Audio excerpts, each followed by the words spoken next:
आज हमारा टॉपिक है सहसंबंध। जैसे कि आपको पता ही है, आप लोगों का syllabus day by day late भी हो रहा है और आप लोगों को बहुत सारे चैप्टर करने भी हैं, सॉल्व करने हैं और उनकी समस्याएं आप तक पहुंचाना भी है हम लोगों को।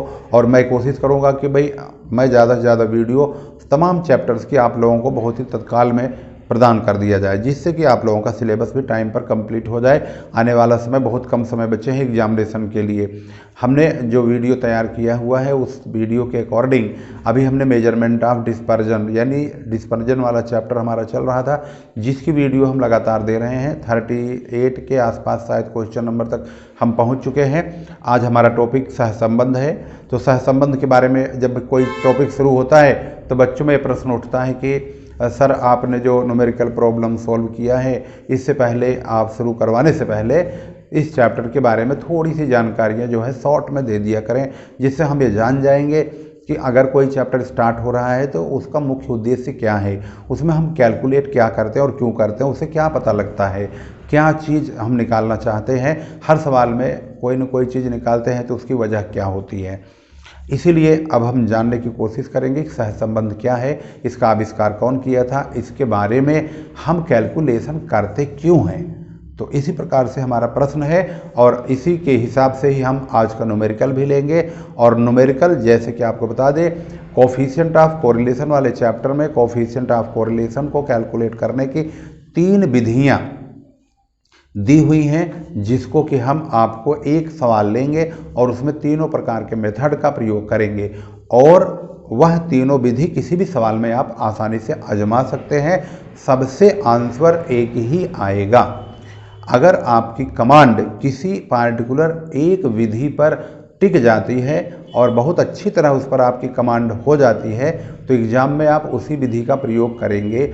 अगर एग्ज़ाम में विधि का नाम नहीं लिखा हुआ है तो, यानी अगर क्वेश्चन में मेथड लिखा हुआ है भाई, फिर तो उसी मेथड से ही सॉल्व करना पड़ेगा। अगर मेथड नहीं लिखा है, मोस्टली तो मेथड लिख के आता ही नहीं है, सिंपली बोला जाता है कि कैलकुलेट कोफिशिएंट ऑफ कोरिलेशन। सबसे पहले हम इनडायरेक्ट मेथड का प्रयोग करेंगे। इनडायरेक्ट मेथड से कोफिशिएंट ऑफ कोरिलेशन का प्रयोग कैसे किया जाएगा और किस तरह से हम उसको सॉल्व करेंगे। कोफिशिएंट ऑफ कोरिलेशन तीनों प्रकार की विधियों को हम आज समझेंगे, सीखेंगे, जानेंगे। वीडियो अच्छी लगती है तो लाइक जरूर कीजिए, एक प्यारा सा कमेंट कीजिए और अगली वीडियो की रिक्वायरमेंट कीजिए। चलिए शुरू करते हैं। Question number 1, all of 3 methods. Coefficient of correlation का जो रिजल्ट है वह इनमें से कोई भी एक हो सकता है। अगर पॉजिटिव की बात करें यानी कि अगर हमारा रिजल्ट प्लस में आ रहा है और वह प्लस का जो डाटा है, जो वैल्यू है वह 1 और 0.75 के बीच में है, तो उसको हम high degree coefficient of correlation कहेंगे।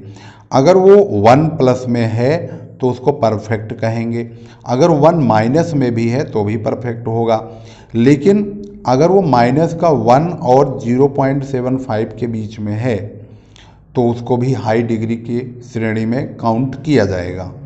अगर वो 0.25 माइनस के से लेकर के 0.75 के बीच में अगर आता है या वही लेवल इसका प्लस का होता है तो इसको मॉडरेट डिग्री बोला जाएगा, जिसे हम बीच का बोलते हैं, यानी मिडिल, जिसे मध्यमा का मतलब लेवल का कोफिशिएंट ऑफ कोरिलेशन बोला जाएगा।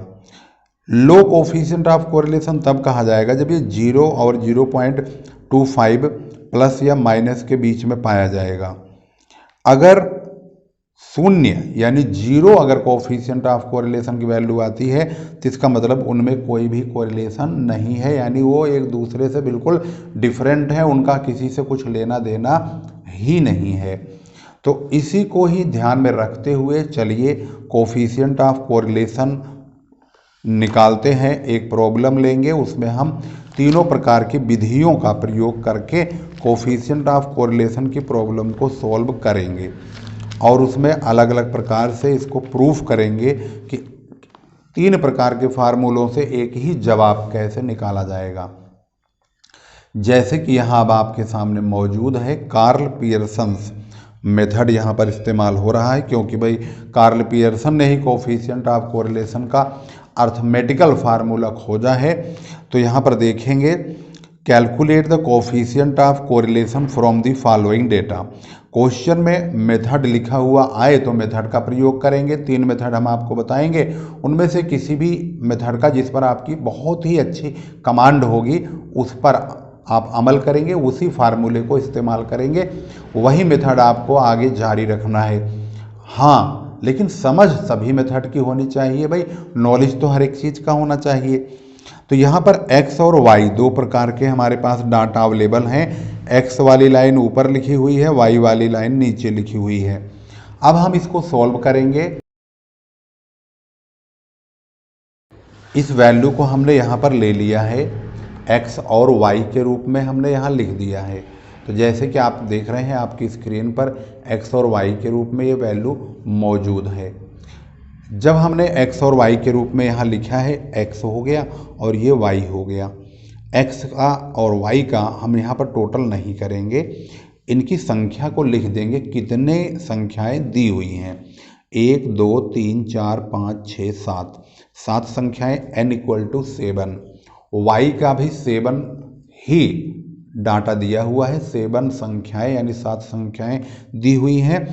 हम x में से कोई भी अपनी मर्जी से एक नंबर एज्यूम कर लेंगे, यानी अपनी मर्जी से कोई भी एक नंबर मान लेते हैं। कोई भी नंबर एज्यूम करिए, हमने इसमें एज्यूम किया 11, आप भी कोई भी नंबर एज्यूम कर सकते हैं। 11 को हमने a = 11 लिख लिया है, a को 11 मानेंगे और हम dx निकालेंगे। dx कैसे आएगा?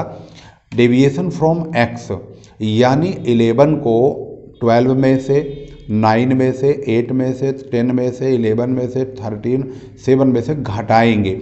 अगर x में से यह 11 घट गया तो हम यहाँ पर वैल्यू प्लस में लिखेंगे, अदरवाइज माइनस में लिखेंगे। यहाँ पर प्लस माइनस का बड़ा महत्व है। 12 में से 11 को बड़े आसानी से घटा सकते हैं, 1 आएगा। 9 में से 11 नहीं घटा सकते, उल्टा होगा, यहाँ पर 11 में से 9 घटेगा तो यहाँ पर माइनस का 2 आएगा। 8 में से 11 को घटाएंगे तो माइनस का 3 होगा। 10 में से 11 नहीं घटेगा तो यहाँ भी उल्टा होगा, तो यहाँ पर 1 माइनस का आएगा। इस प्रकार से dx बनेगा। dx का जो टोटल है यहाँ पर देखेंगे तो प्लस के साइन और माइनस के साइन का टोटल करेंगे तो प्लस का साइन तो 2 और 1 ये 3 है, जबकि माइनस का साइन 4 1 5 3 8 2 10 है। तो 10 में से हम प्लस के 3 को माइनस करेंगे तो माइनस का 7 आएगा। यहाँ पर सिग्मा dx की वैल्यू -7 लिख देंगे। ऐसा ही हम y के लिए भी करेंगे, लेकिन उससे पहले हम d² कर लेंगे, यानी इसी dx का स्क्वायर करेंगे। 1 की मल्टीप्लाई 1 में, 2 की 2 में, 3 की 3 में, 1 की 1 में तो 1 आएगा, 2 की 2 में 2 आएगा, 4 की 4 में 16 आएगा। d² का भी टोटल कर लेंगे, 35 आएगा। इसके बाद हम लेंगे dy, तो y वाली लाइन में किसी एक नंबर को एज्यूम करेंगे। एज्यूम हमने कर लिया इसमें 14 को, 14 यहाँ है तो 14 को एज्यूम किया है, तो 14 को y में से घटाएंगे तो dy आएगा, यानी 14 में से 14 घटाएंगे 0। 14 तो यहाँ 8 लिखा है तो 8 में से 14 घटाएंगे तो माइनस का 6 आएगा। 6 में से 14 घटाएंगे माइनस का 8। 9 में से 14 नहीं घटेगा, यहाँ भी माइनस का आएगा 5। इस प्रकार से dy बनेगा। dy का फौरन स्क्वायर करेंगे 6 की 6 में तो 36। अब ये वैल्यू प्लस की बन जाएगी, क्योंकि ये माइनस माइनस आपस में टकरा के प्लस बन जाएंगे। ऐसे ही 8 का 8 में मल्टीप्लाई 64, 5 का 5 में 25। इस प्रकार से d² भी तैयार हो गया और इसका टोटल आएगा सिग्मा d² 259, यानी 259। फिर dx dy की मल्टीप्लाई करेंगे तो dx dy आएगा। dx ये रहा, dy ये रहा। ध्यान रखेंगे इन दोनों की मल्टीप्लाई करनी है। 1 की 0 में तो 0 आएगा, 2 की 6 में, दोनों माइनस माइनस हैं तो 2 छंग 12, ये 12 प्लस का बन जाएगा। 8 की 3 में 8 ये 24 प्लस का बनेगा। 5 एकम 5 ये भी प्लस का बनेगा। 3 की 0 में 0 रहेगा। इसके बाद 2 की 2 में 2 दूनी 4 हो जाएगा। ये माइनस का है, देखो ये माइनस का, ये प्लस का, तो माइनस का नाम, यहाँ पर माइनस की वैल्यू आएगी। 11 माइनस का ये प्लस का, तो 11 4 जब 44 यानी कि 11 चौके 44 प्लस का बन जाएगा। हम प्लस वाले को जोड़ लेंगे और माइनस वाले को घटाएंगे, तो sigma d x d y की वैल्यू 81 आएगा। इसके बाद हम कोफिशिएंट ऑफ कोरिलेशन का फार्मूला लगाएंगे। कोफिशिएंट ऑफ कोरिलेशन का जो कोड है वो आर से डिनोट किया जाएगा। इसका फार्मूला होता है root sigma d x d y यानी कि ये value minus sigma d x यानी कि ये इंटू सिग्मा डी वाई यानी कि ये अपॉन एन यानी कि 7। अपॉन में डालेंगे यानी यहाँ से यहाँ तक अपॉन, फिर रूट के नीचे लिखना है यानी रूट के अंदर लिखना है बड़े ब्रैकेट के अंदर sigma d square x minus sigma d x का होल स्क्वायर अपॉन एन, फिर ब्रैकेट बंद कर देंगे। फिर वाई वाला इधर एक्स वाला रहेगा, इधर वाई वाला सेम वैल्यू के हिसाब से रहेगा। Sigma d square y minus sigma d y का होल स्क्वायर अपॉन एन, और यहाँ पर ब्रैकेट कर देंगे बंद। अब हम इसकी वैल्यू को रखना शुरू करते हैं। सबसे पहले sigma d x d y की वैल्यू है 81, तो यहाँ 81 लिखेंगे, माइनस लगाएंगे क्योंकि माइनस लगा है। सिग्मा डी एक्स और डी वाई की मल्टीप्लाई यानी डी एक्स क्या है -7 और -35, इसकी वैल्यू को यहाँ पर मल्टीप्लाई अपॉन एन है 7, फिर अपॉन लगाएंगे, रूट के अंदर लिखेंगे बड़े ब्रैकेट के अंदर sigma d square x. Sigma d square x की वैल्यू है यहाँ पर देखिए कितना लिखा हुआ है, सिग्मा डी स्क्वायर एक्स है 35, ये प्लस में है, माइनस सिग्मा डी एक्स का whole square, sigma d x है 7 माइनस का है, माइनस का 7 का होल स्क्वायर अपॉन 7 ब्रैकेट बंद। फिर ब्रैकेट शुरू करेंगे, सिग्मा डी वाई का square, sigma d y square y का है 259, इसकी वैल्यू रखेंगे माइनस। इसके बाद है यहाँ पर सिग्मा डी वाई का whole square, sigma d y यहाँ पर है, ये है sigma d y. Sigma d y की वैल्यू है -35, माइनस की 35 यहाँ पर वैल्यू लगाएंगे, लिखेंगे, उसका होल स्क्वायर कर देंगे अपॉन एन यानी 7 करेंगे और यहाँ पर ब्रैकेट बंद कर देंगे। इस प्रकार से यहाँ पर सॉल्यूशन आगे बढ़ाएंगे। अब सबसे पहले नंबर इसको देखिए, इन दोनों की मल्टीप्लाई करेंगे तो ये आपस में मल्टीप्लाई होके प्लस हो जाएगा, और 7 की 7 से काट देंगे तो माइनस का 1, उसकी मल्टीप्लाई 5 से, तो यहाँ पर 5 ही आएगा। अब यहाँ माइनस लगा है तो घट जाएगा, 81 में से 35 माइनस हो जाएगा। इसके बाद 7 की 7 मल्टीप्लाई करेंगे तो 49 आएगा, 49 को 7 से डिवाइड करेंगे तो 7 ही आएगा। 35 में से 7 को माइनस करेंगे, इस प्रकार से यहाँ पर 35 की मल्टीप्लाई 35 में होगी 1225 आएगा, उसको 7 से डिवाइड करेंगे 175 आएगा। 259 में से यानी 259 में से 175 को माइनस करेंगे तो माइनस करने के बाद 84 आएगा, और 35 में से 7 को माइनस करेंगे 28 आएगा। 46 अपॉन 28 इंटू 84 ये रूट के अंदर होगा, इन दोनों को मल्टीप्लाई करके रूट काट देंगे, 48.489 आएगा। 46 को 48.49 से डिवाइड करेंगे, 0.948, इसका जो आंसर है 0.948 आएगा, और ये high degree of coefficient of correlation होगा। इसका मतलब है उच्च लेवल का यहाँ पर कोएफिशिएंट ऑफ कोरिलेशन प्राप्त होगा। हमने यहाँ पर जो फार्मूला इस्तेमाल किया है इसमें हमने एज्यूम वर्ड इस्तेमाल किया है, एक वर्ड लिया है यानी एक नंबर लिया है, इसमें से वह एज्यूम किया है, माना है, तो x में से और y में से हमने एक नंबर मान करके ही इसको सॉल्व किया है। और इसका जवाब बुक में चेक कर लेते हैं, फिर आगे बढ़ते हैं। इसका जवाब यहाँ पर है 0.948, ये रहा आंसर। इसमें एक्चुअल वैल्यू के अकॉर्डिंग भी सॉल्व करते हैं। सबसे पहले अब हम x और y को, ये दूसरा मेथड है, इस बात को ध्यान रखेंगे। पहले हमने डायरेक्ट वैल्यू वाला देखा था, अब हम देख रहे हैं इनडायरेक्ट मेथड के अकॉर्डिंग।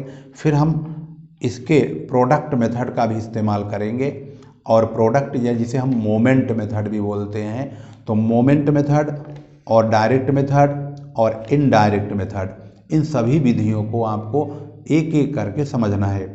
ये ध्यान रखेंगे, सारी विधियां आपको मालूम होनी चाहिए। अब करने के लिए भाई जिसमें जो मेथड आपको सबसे बेस्ट लगता हो उस मेथड का इस्तेमाल आप कर सकते हैं। इसी प्रॉब्लम में हम प्रोडक्ट मोमेंट मेथड का प्रयोग करेंगे। सवाल वही है लेकिन मेथड को बदलेंगे, लेकिन जवाब हमारा वही आएगा, यानी आंसर सेम होगा। तो चलिए इस मेथड को भी आपको जानना जरूर चाहिए। सबसे पहले x और y को लिखेंगे। x का फौरन स्क्वायर करेंगे, यानी 12 की 12 में मल्टीप्लाई, 9 की 9 में, 8 की 8 में, 10 की 10 में, तो ये x स्क्वायर तैयार हो जाएगा। इसी प्रकार से y का स्क्वायर करेंगे, यानी 14 का 14 में मल्टीप्लाई होगा, 196 आएगा। ऐसे ही 8 का 8 में करेंगे तो 64, 6 का 6 में करेंगे 636, और इस प्रकार से y स्क्वायर भी तैयार हो जाएगा। इसके बाद x और y की भी आपस में मल्टीप्लाई करेंगे, यानी 12 की मल्टीप्लाई 14 में होगी, 12 इंटू 14 168 आएगा x y की वैल्यू। 9 की मल्टीप्लाई 8 से होगी, 9 8 जा 72, 8 की 6 में होगी, 8 6 जा 48, इसी प्रकार से 10 9 की 10 9 90 होगा। x और y का टोटल कर देंगे तो हमारे पास ये इन्फॉर्मेशन उपलब्ध हो जाएगी।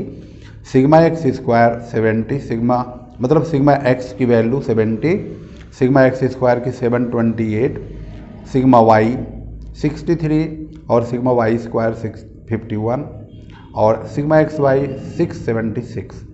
ये वैल्यू हमारे पास उपलब्ध है। इससे हम क्या और निकालेंगे, यहाँ पर आप x बार निकाल सकते हैं, सिग्मा एक्स अपॉन एन, यानी कि 70 को 7 संख्याएं हैं, ये 7 से डिवाइड करेंगे 10 आ जाएगा। y बार निकालने के लिए sigma y upon n equal to 63 है सिग्मा y की वैल्यू, 7 से डिवाइड करेंगे 9 आ जाएगा।